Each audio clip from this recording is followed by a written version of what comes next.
I was in my second year of college, and I honestly thought I had my life pretty well figured out. I had a girlfriend I was crazy about, a part-time campus job that kept me afloat, and a small but tight-knit group of friends who felt like family. Life wasn't perfect. I still had to stretch my paychecks like they were elastic bands. But it was good. I had balance. And then, she walked into the picture.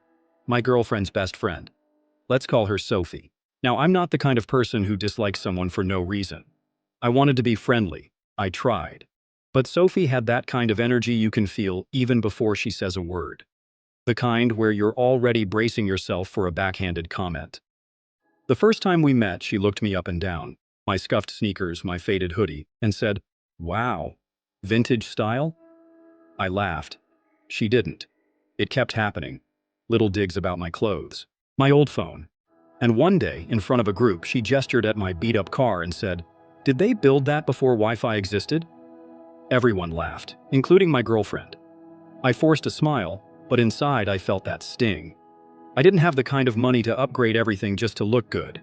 And I sure wasn't going into debt for someone else's approval. One night, a bunch of us went out for coffee. I decided to cover the bill for everyone. It wasn't a big deal. I like doing small gestures for people I care about. But after that night, something changed. Sophie seemed to decide I was her personal ATM. Every time we went out, she'd forget her wallet, or she'd nudge my girlfriend and smirk like it was some inside joke that I'd cover her. At first, I let it slide. Maybe she really was just forgetful. But then came the breaking point. Sophie and my girlfriend planned a spontaneous weekend trip. They invited me. But here's the catch. It was going to cost about $300. I didn't have that kind of money lying around. Rent was due. My bank account wasn't exactly overflowing. So I told them I couldn't swing it. Later, my girlfriend casually mentioned that Sophie had been calling me cheap behind my back. Cheap. From someone who had never once paid for her own coffee around me. What stung wasn't just the insult. It was how quickly she dismissed the fact that I was working hard to stay afloat. I didn't have rich parents, no safety net. Every dollar I earned myself. Here's the kicker. That trip, Sophie didn't have enough saved either. My girlfriend ended up covering her the entire time.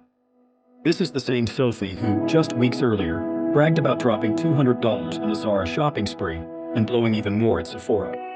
So apparently, I was cheap for being financially responsible. But she was fun for spending recklessly and mooching off other people. That was it for me. I didn't argue. I didn't confront her. I just made a quiet decision. I would never pay for Sophie again. If she forgot her wallet, I'd smile and say, "No worries, you can grab it next time." If she hinted or made a joke, I'd respond with, "Yeah, I'm just covering my own today." I even downloaded an expense tracker so I could log every cent I spent, just in case she tried the old "I'll pay you back" routine.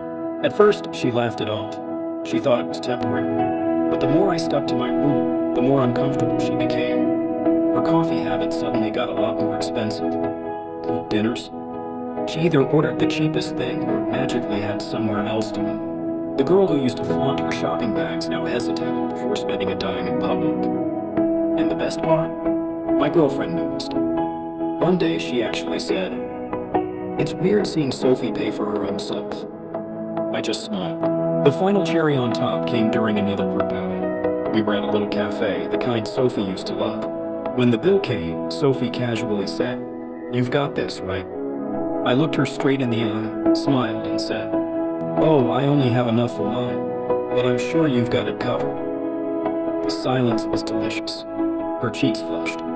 She fumbled for her wallet, which for once she actually had with her, and slowly slid her card to the waiter. No one said a word, but the shift in the air was undeniable. She knew the free ride was over. Everyone knew. From that day on, Sophie never so much as hinted at me paying again. No more smirks. No more digs about my car or my clothes. It's like she realized that without my willingness to be used, she had nothing to hold over me. And honestly, that felt better than any dramatic blow-up ever could. Sometimes you don't need to fight people to protect yourself. You don't need to yell or try to win an argument. You just stop giving them access to the parts of you they can exploit, and watch as their world gets a little smaller without you in it. If this story made you smile, smash that like button. It really helps the channel out. And tell me in the comments, what's the pettiest but most satisfying revenge you've ever pulled off? Don't forget to subscribe for more stories just like this, because I've got plenty more where this came from.